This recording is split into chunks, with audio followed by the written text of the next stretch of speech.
Bonjour à tous, merci du coup de venir pour cette conférence sur les études de santé. Donc nous on va vous présenter, donc nous déjà on est le tutorat santé de Reims, donc on est le seul organisme du coup qui est reconnu par la fac de médecine. En fait ici sur le stand on représente du coup la fac de médecine. Et donc on va vous présenter un petit peu les modalités d'accès aux filières de santé. Alors à Reims déjà c'est la LAS parce que en fait dans chaque académie il y a vous pouvez avoir la PAS, vous pouvez avoir la LAS qui remplace l'ancienne PACES. Il faut savoir qu'à Reims il n'y a que la LAS, c'est ce qu'on appelle la LAS SPS, c'est sa dénomination. Et donc en tout cas la LAS c'est du coup le seul moyen d'accès à Reims aux études de santé, donc médecine, pharmacie, dentaire, kinésithérapie, maïeutique et ergothérapie. Au niveau de l'organisation de la LAS. Alors, contrairement à l'ancienne réforme, je ne sais pas si vous aviez la connaissance un petit peu de la PACES, maintenant la LAS, donc en fait, vous avez des cours de santé et vous avez aussi des cours de licence. Donc vous avez obligatoirement, c'est un peu comme un double cursus, vous avez obligatoirement des cours de santé et des cours d'une licence. Pour faire simple, une année universitaire, ça se compose donc de 2 semestres avec 5 grosses matières, qu'on appelle des 5 UE par semestre. Et du coup, vous avez vraiment 50% de cours de licence et 50% de cours de santé. Au premier semestre, vous avez 3 UE du coup de licence et 2 UE de santé. Au deuxième semestre, c'est le contraire du coup, vous avez 3 grosses matières, donc 3 UE de santé et 2 UE de licence. L'UE de santé que vous avez en plus au deuxième semestre, c'est ce qu'on appelle l'UE spécifique santé. En fait, c'est spécifique du parcours de santé dans lequel vous voulez aller. Par exemple, vous voulez faire médecine, vous prenez l'UE spécifique médecine. Vous voulez faire dentaire, vous prenez l'UE spécifique dentaire par exemple. Pour un étudiant, par exemple, qui hésiterait, quelqu'un, je sais pas moi, qui serait intéressé par médecine et dentaire, il est tout à fait possible de prendre une UE spécifique et médecine et dentaire, par exemple. Faut bien sûr avoir en tête que ça fait du boulot en plus. Bien sûr. Pour un étudiant, par exemple, qui prendrait donc et médecine et dentaire, mais qui au bout, par exemple, d'un mois, déciderait finalement de concourir uniquement pour dentaire, il peut tout à fait abandonner finalement la matière du coup médecine, enfin s'il veut faire que dentaire, et de ne pas se présenter au concours, c'est pas pénalisant du tout. Voilà. Alors au niveau des licences, les différentes licences qui sont du coup présentes à Reims, donc vous avez économie-gestion, vous avez sciences sanitaires et sociales, vous avez STAPS, vous avez psycho. Et là, il y a 4 nouvelles licences qui font leur apparition à la rentrée pour la première fois, enfin pour la première rentrée. Vous avez sciences de la vie et de la terre, physique-chimie et sciences appliquées à la santé. La petite particularité pour sciences de l'ingénieur, c'est que c'est la seule là qui est en site totalement délocalisé, qui est à Charleville-Mézières. Comment ? Voilà, c'est ça. Voilà. Et après, sur 3, vous avez aussi éco-gestion qui est toujours sur 3. Donc du coup, voilà, ça c'est ces licences. Au niveau, donc je vous parlais que vous allez avoir donc 50% des cours de licence et de santé. Vous allez donc devoir passer des examens, bien sûr, tant dans la partie licence que dans la partie santé. Au niveau de l'examen de médecine, il faut avoir en tête aussi que l'examen est dématérialisé, contrairement à avant en PACES où on donnait des fiches de QCM et on remplissait comme ça les fiches de QCM. Maintenant, l'examen de médecine est dématérialisé, on vous donne une tablette et donc vous avez aussi bien des QCM que des schémas légendés, que des questions-réponses ouvertes et courtes par exemple, donc c'est beaucoup plus varié finalement qu'avant. À l'issue de ces séances, de ces examens-là, vous allez obtenir un classement. Cette note que vous allez avoir, que vous obtenez relative au classement, finalement la note que vous avez en santé, ça compte pour 70% et la note en licence pour 30%. Et donc ça va permettre du coup de faire un classement. La nouveauté, entre guillemets, donc avec ces systèmes de PAS et de LAS, c'est un système également d'oraux. Ces oraux, c'est pas tout le monde qui va faire ces épreuves orales.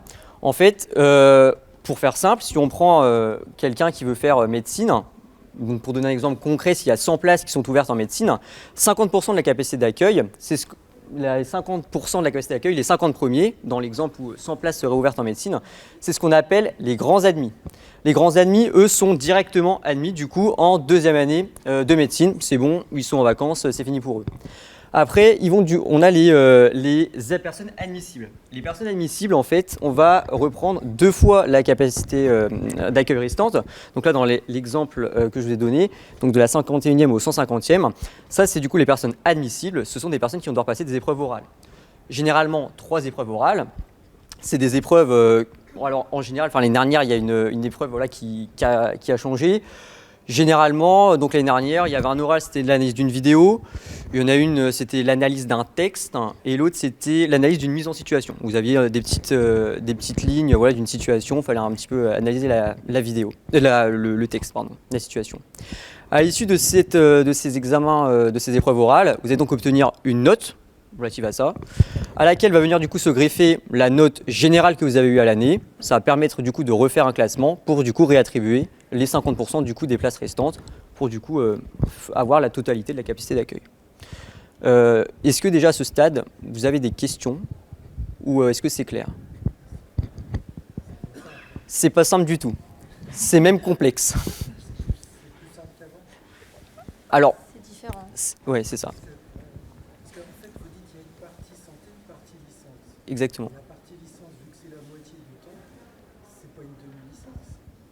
Et par rapport à quelqu'un qui fait une licence pleine et entière. Donc à la fin, quand il aura sa licence, il n'aura que la moitié. Alors, Il aura suivi voilà. une partie des cours, mais on va dire les cours qui sont censés être considérés comme fondamentaux. Donc ce qui permet de passer, pour ceux qui ne vont pas en médecine, dans la deuxième année de la licence, même s'ils n'ont pas suivi un cours.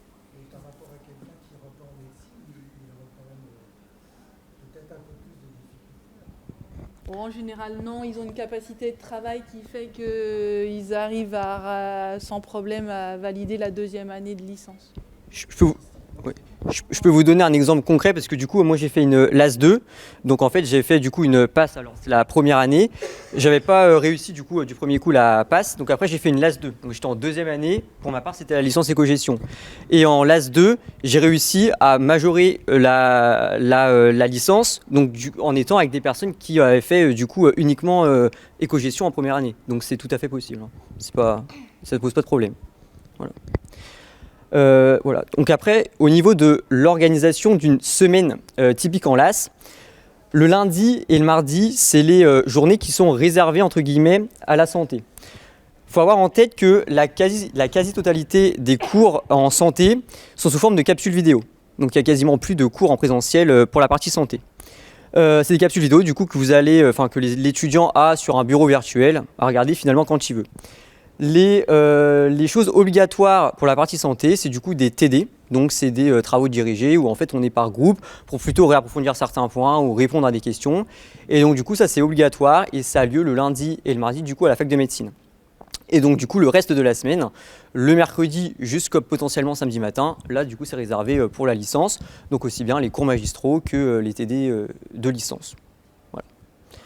Donc ça, c'était vraiment l'organisation, le déroulement du coup de cette LAS, là en tout cas sur Reims. Voilà. Si vous avez des questions, n'hésitez pas. Juste par rapport à celle qui est à 3, il y a donc les cours magistraux qui sont comme pour les autres dans les capsules vidéo, et les TD sont aussi en distanciel. C'est seulement, ça regroupe ceux qui sont en site délocalisé, donc ils ont un TD spécifique, mais ils sont en distanciel également, donc sur les matières de médecine. Les autres matières de la licence sont en présentiel. Au niveau du coup comme c'est présenté ici, donc sur Parcoursup, faut bien avoir en tête en tout cas qu'il y a bien un nombre de places limitées du coup dans chaque licence sur Parcoursup. Donc j'insiste bien pour les lycéens de mettre plusieurs licences, toutes, ou le plus possible en tout cas. Parce que voilà, la personne qui prend par exemple que Parcours Sciences Sanitaires et Sociales, 66 places, s'il n'est pas pris, il se retrouve sans rien. Donc il faut vraiment mettre plusieurs LAS différentes. C'est super important. Donc vous l'avez, c'était marqué en dessous. En première année, il y a globalement donc 928 inscrits dès le début. Donc là, on va passer sur la partie qui est un peu plus intéressante et peut-être un peu plus parlante. C'est le nombre de places, la capacité du coup d'accueil dans chaque licence. Donc là, cette année, en 2023-2024, pour les LAS 1, donc on avait du coup 168 places en médecine, 24 en dentaire, 58 en pharma, 28 en kiné, 23 en maïeutique et 7 places en ergothérapie. ça fait un petit peu peur comme ça, mais sachant que sur les 938 inscrits en LAS au début, il y en a quand même une partie non négligeable qui arrête quand même assez rapidement. Donc ça enlève quand même pas mal de personnes, et aussi l'UE 44, enfin le l'UE spécifique santé dont je vous ai parlé, qui est spécifique du parcours de santé dans lequel vous voulez candidater au deuxième semestre. Il faut vraiment avoir plus de 10 de moyenne à cette matière-là, à l'UE spécifique santé. Ça veut dire que en fait, si vous avez par exemple un étudiant de première année qui a des super notes au premier semestre, qui a des super notes au deuxième semestre, sauf par exemple sur la matière, la spécifique santé, qu'il n'a pas la moyenne, il ne peut même pas prétendre, il ne peut même pas candidater pour être classé, il ne peut même pas être classé. Donc finalement, il n'y a pas 900 personnes, ils ne sont pas classés sur 900 personnes. Voilà. Donc c'est faisable. Contrairement à avant, il y avait quand même moins de chances de réussite. Puis, si je peux rajouter quelque chose, je trouve que l'avantage, c'est que dans cette réforme, en fait, vous allez être classé uniquement selon les spécialités. Donc les dentaires vont être avec les dentaires, les médecines avec les médecines. Il ne va pas y avoir de concurrence entre les deux. Ça représente un avantage parce qu'il y a certaines filières qui sont beaucoup moins demandées. Je pense à la pharmacologie, à l'ergothérapie, à la maïeutique. Toutes ces filières-là, en fait, elles sont beaucoup moins demandées que la médecine. Et finalement, même s'il y a peu de place, il y a tellement peu de demandes que limite les quotas ne sont pas forcément remplis selon les années. Voilà. Donc une chose aussi importante à repréciser, c'est que dans tous les cas, comme dans l'ancien système, chaque étudiant a bien 2 chances d'accéder aux études de santé. Ça, c'est super important. On ne peut pas redoubler à proprement parler puisqu'on ne refait pas exactement la même chose. Mais voilà, je vous ai parlé un petit peu de mon parcours tout à l'heure. Avec une LAS 2, voilà, il y a la possibilité, si on valide sa licence à côté, de faire une LAS 2, voire même une LAS 3. Par exemple, un étudiant qui ne valide pas directement, qui ne peut pas être pris directement dès la LAS 1, mais qui valide sa licence, va être en deuxième année du coup de sa licence, option santé avec une matière de santé, et donc pourra recandidater pour accéder à la filière de santé de son choix. Donc on a bien 2 chances d'accéder aux études de santé. Voilà. Tout à l'heure, on a eu aussi la question sur le stand, je croyais que le numerus clausus avait été supprimé. Alors c'est vrai, on ne parle plus de numerus clausus, on parle de numerus apertus, mais ça revient exactement à la même chose. C'est toujours, il y a un nombre de quotas de places, ça reste... Ça a un peu augmenté. Ça augmente un petit peu, ouais. C'est ça. Ça peut augmenter un petit peu. Voilà, là, les chiffres qu'on vous a donnés, c'est susceptible de varier, mais de 2-3 places, quoi. On ne va pas rajouter 20 places comme ça. Voilà. Ouais. Donc là, on vous a remis un petit peu les nombres de places au niveau des LAS 2 et des LAS 3 pour vous montrer là encore que c'est pas, qu'on a bien 2 chances et que c'est pas impossible. Donc là, 72 places en médecine, 13 en dentaire, 30 en pharma, 9 en maïeutique. Il faut quand même avoir en tête qu'en LAS 2, du coup, il y a beaucoup moins de personnes aussi. À titre d'exemple, moi, quand j'étais en LAS 2, on était il y avait 200 personnes qui étaient inscrites en LAS 2. Donc c'était quand même largement faisable, très largement faisable. Voilà. Oui, en LAS 3, mais bon, après, c'est la même. On vous a remis, du coup, les dates clés pour Parcoursup. Donc là, vous avez bientôt le début des inscriptions, le 18 janvier. Et puis voilà, donc le 8 mars, le dernier jour pour formuler ses vœux. 6 avril, validation des dossiers. Puis après, donc, vous avez les phases de réponse et les phases complémentaires. Et je réinsiste encore une deuxième fois donc sur le fait de bien mettre plusieurs LAS différentes. Voilà. C'est également aussi très important de bien lire l'intitulé de la LAS que vous allez cocher. On s'est retrouvé avec des étudiants qui nous disaient « Mais moi, je ne comprends pas, je suis inscrit à la fac de droit alors que j'ai pris LAS. » Et en fait, ils ont pris LAS parcours droit, sans se rendre compte qu'ils avaient accepté ce vœu-là. Donc lisez bien la totalité de l'intitulé du vœu que vous cochez et acceptez potentiellement. C'est important, ça évite les erreurs. Une chose importante aussi, c'est qu'à Reims, la LAS s'appelle LAS SPS, ça veut dire LAS Sciences pour la Santé. Donc sur ce Parcoursup, ça doit être marqué un truc du genre licence d'accès santé, Sciences pour la Santé, et après licence éco-gestion par exemple. Et donc au début de l'année, on avait une étudiante qui est venue nous voir, qui nous a dit « Ah moi je pensais que j'étais inscrite en licence sciences, parce que c'était marqué licence Sciences pour la Santé. » Mais en fait non, ça c'est la dénomination de la LAS à Reims. C'est vraiment la licence qui est marquée à la fin qui détermine du coup la licence dans laquelle vous êtes inscrite. Ça c'est important aussi. Voilà, donc là maintenant on va vous faire un petit topo sur nous qui on est, du coup le tutorat santé. Donc nous on est vraiment le seul organisme, comme je disais tout à l'heure, qui est reconnu et financé par la faculté de médecine et de pharmacie de Reims. Donc contrairement aux organismes privés, finalement, c'est les mêmes services globalement, mais pour une adhésion, tout service compris, à 10 € à l'année. Alors le tutorat, qu'est-ce que c'est? En fait, nous, on est une équipe donc, de tuteurs, donc d'étudiants, de deuxième et troisième année principalement. On est 90 étudiants. En fait, on se charge, comme je vous disais, les fiches de cours, enfin les cours sont sous forme de capsules vidéo. On se charge du coup de regarder les capsules vidéo pour vous et on vous en fait comme ça des fiches de cours.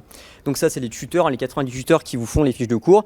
C'est des tuteurs qu'on recrute, on leur fait passer des entretiens, voilà. Donc c'est vraiment des personnes qui sont très motivées et très investies pour vous pour les premières années. Et à partir du coup de ces fiches de cours, on vous fait des questions. Parce que c'est un peu quand même le but de la première année pour s'entraîner à l'examen classant. Les questions qu'on vous pose, donc c'est tout type de questions que vous êtes susceptibles d'avoir, donc aussi bien des QCM que des schémas, que des questions-réponses ouvertes et courtes. La particularité, c'est que comme on est vraiment affilié à la fac, les questions qui sont réalisées par les tuteurs sont envoyées aux profs qui font leurs cours et accessoirement les profs aussi qui posent des questions à l'examen. Les profs les corrigent, ils nous les renvoient et après on vous les remet à votre disposition. On organise aussi des séances de révision. Donc là, c'est plutôt pour reprendre certaines matières qui nécessitent un peu plus de réflexion ou certains points, par exemple, qui n'ont pas été compris. On va les réexpliquer.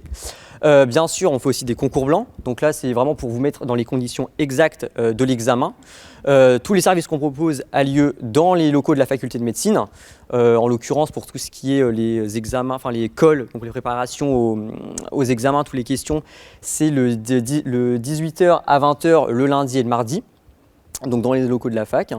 Un étudiant en première année qui fait son concours blanc au tutorat, il est dans les locaux de la fac, il est sur la plateforme sur laquelle sera fait le concours, avec exactement le même nombre de questions par matière. Il est vraiment dans les conditions réelles de l'examen, ce qui va lui permettre d'arriver le jour J, alors forcément stressé, mais un petit peu plus détendu quand même, avec moins d'appréhension, où est-ce qu'est la salle, comment fonctionne la plateforme, etc. On vous met vraiment dans les conditions typiques et réelles de l'examen. Bien sûr, on vous prépare aussi aux oraux. J'insiste aussi sur le fait qu'on est les seuls à avoir les informations actualisées concernant les oraux. Les oraux, donc 3 oraux, généralement il y a une épreuve du coup orale qui change. Nous, on est au courant de ces changements du coup d'épreuves, contrairement à d'autres organismes privés par exemple. Et comme je disais tout à l'heure, donc pour la somme, tout ça, tout service compris, de 10 €. On a aussi bien sûr un pôle bien-être. Donc là, c'est plutôt axé en fait pour la santé mentale finalement. Parce que c'est pas toujours facile, c'est pas facile tous les jours, notamment quand on est tout seul dans un appart sur Reims, dans une ville qu'on connaît pas, c'est pas évident. Donc on a un pôle bien-être qui est vraiment là avec un système de parrainage. Le parrainage, qu'est-ce que c'est? On a un filleul avec du coup un parrain et marraine, donc c'est des étudiants. L'attribution des parrains marraines avec les filleuls, c'est vraiment fait un matching à partir d'un questionnaire qu'on vous fait remplir en fonction de vos méthodes de travail, en fonction de votre licence, en fonction de vos centres d'intérêt, de votre mode de vie, pour vraiment que le parrain puisse guider finalement au mieux son étudiant, enfin son filleul. Juste, vous le faites aussi Oui. pour les troyens. Bien sûr, on le fait pour tous les LAS finalement, pour tous les LAS. Et vous pouvez vous inscrire, le première année peut s'inscrire n'importe quand, que ce soit au début de l'année, que ce soit au cours de l'année, il n'y a pas de souci. C'est vraiment un service qui est très complet et de qualité, j'insiste bien. Est-ce que vous voulez ajouter quelque chose après Vous voulez ajouter quelque chose? Si. Un des services principaux qu'on propose et qui sera peut-être le plus intéressant pour vous, on organise une journée d'immersion au sein du tutorat et donc de la fac de médecine durant le dispositif Un jour à l'université.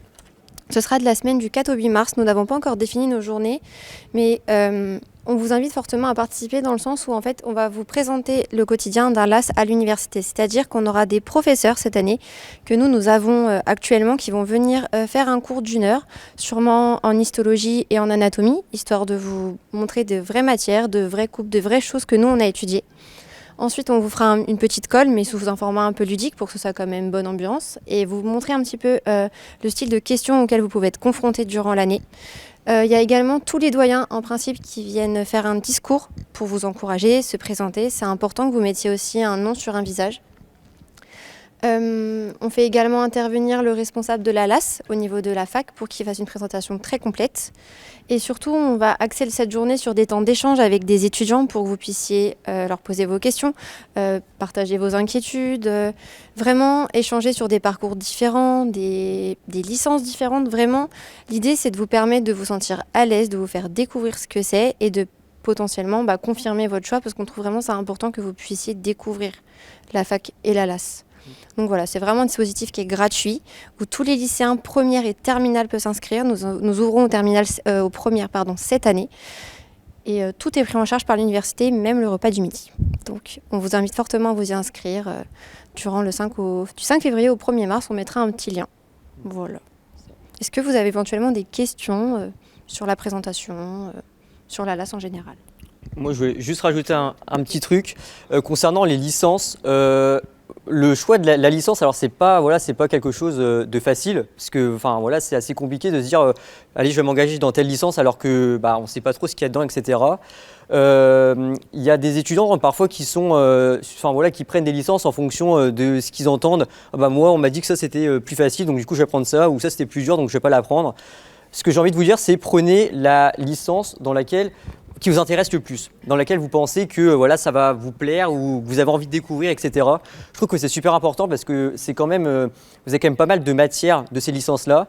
Et donc si vous prenez une licence parce que on vous a dit que c'était plus simple, mais que finalement ça ne vous intéresse pas du tout, ça va pas être vraiment très bien à réviser, c'est pas top quoi. Et au contraire, si vous prenez pas vous dites cette licence-là, on m'a dit de pas la prendre parce que c'était dur, mais qu'au final, je sais pas moi, psycho par exemple, on vous dit prends pas psycho parce que moi ça m'a pas plu, mais si vous au contraire ça a l'air de vous passionner, foncez et allez-y quoi.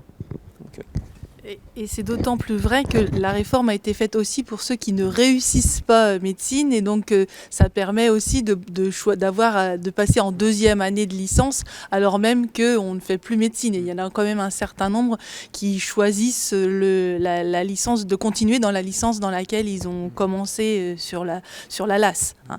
Donc, et effectivement, l'idée du concours aussi, c'est d'avoir les meilleures notes possibles, donc d'être dans un domaine qu'on apprécie. Et également, si vous hésitez entre des licences, toujours le même dispositif, un jour à l'université, énormément de filières ouvrent des places aux lycéens pour venir assister à des cours en amphithéâtre aux côtés des étudiants dans les licences en question. Donc renseignez-vous, ça peut vous permettre aussi de voir un petit peu qu'est-ce qu'ils étudient directement et ça peut aussi éclairer votre choix. Donc vraiment, essayez de participer au maximum à ce dispositif. Oui.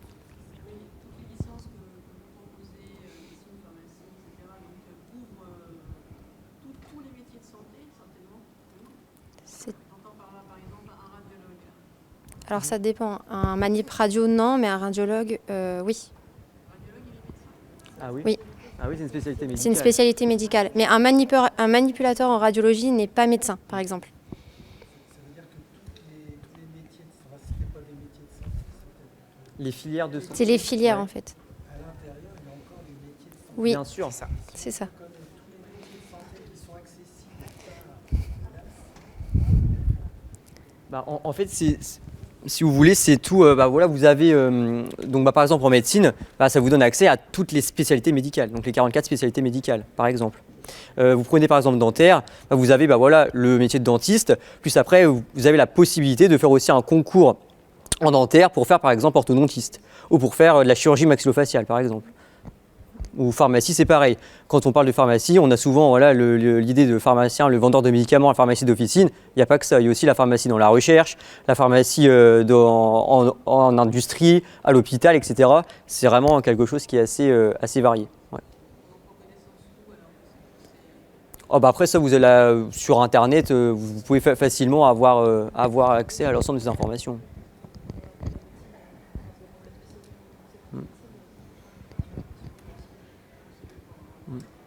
par exemple, psychologue. Alors, non, vas-y.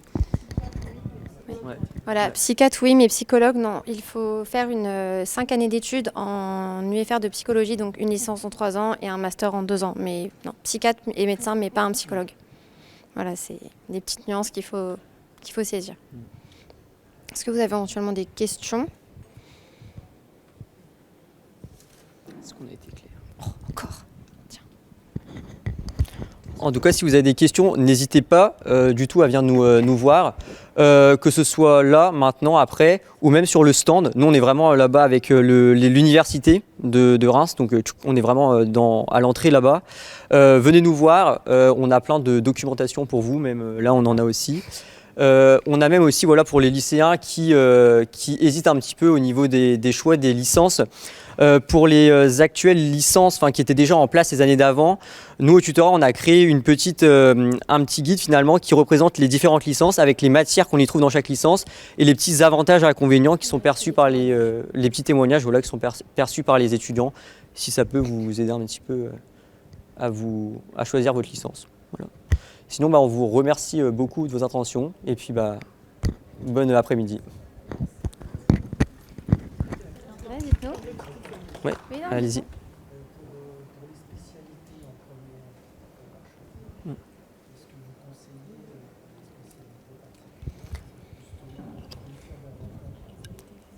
spécialités Alors nous, donc on voit les personnes responsables du coup de la première année à Reims. Nous, on nous a dit, on n'oblige déjà aucune matière, mais on recommande très fortement d'en garder au moins une scientifique. Ils nous ont dit maths, physique, SVT, on s'en fiche, n'importe, mais en garder au moins une scientifique. Mais on n'oblige rien. Après, très sincèrement, ce qu'il y a de mieux pour réussir la première année de médecine, à mon sens, ça va être plus les mathématiques, la physique et la SVT. Et donc, en général, on a tendance à prendre maths, physique, SVT en première et en terminale, prendre maths complémentaires. Cependant, j'insiste là-dessus, si vous n'êtes pas à l'aise dans ces matières, ça sert absolument à rien de les prendre. Bien au contraire, vous allez mettre en péril votre réussite au bac et vous allez faire un mauvais dossier Parcoursup. Et ça, c'est vraiment pas ce que vous voulez parce qu'il faut d'abord être admis en LAS avant même de vouloir prendre des matières qui vont vous donner un avantage. Donc, prenez d'abord ce qui vous plaît et ce que vous êtes bon dedans. Mais c'est vrai que cette trinité de matières, c'est vrai qu'elle est très intéressante pour faire médecine. Voilà. Et encore une fois, ce qu'on voit en tout cas, que ce soit en première année ou même après, mais surtout en première année, voilà, en première année par exemple, on ne fait pas de la physique, on fait de la biophysique. Les maths, il n'y a pas de maths à proprement parler, c'est des biostatistiques. C'est vraiment des choses qui sont propres, voilà, là, à la LAS, et ça diffère vraiment de ce qu'on peut faire au lycée. Donc c'est pour ça que voilà, un étudiant par exemple qui n'a pas des bonnes notes en maths dans le programme de maths de terminale, c'est pas pour autant qu'il va se planter en première année. Bien au contraire, c'est vraiment des choses qui sont voilà, différentes, donc pas de panique là-dessus. S'il y a d'autres questions, n'hésitez vraiment pas, on est là pour ça.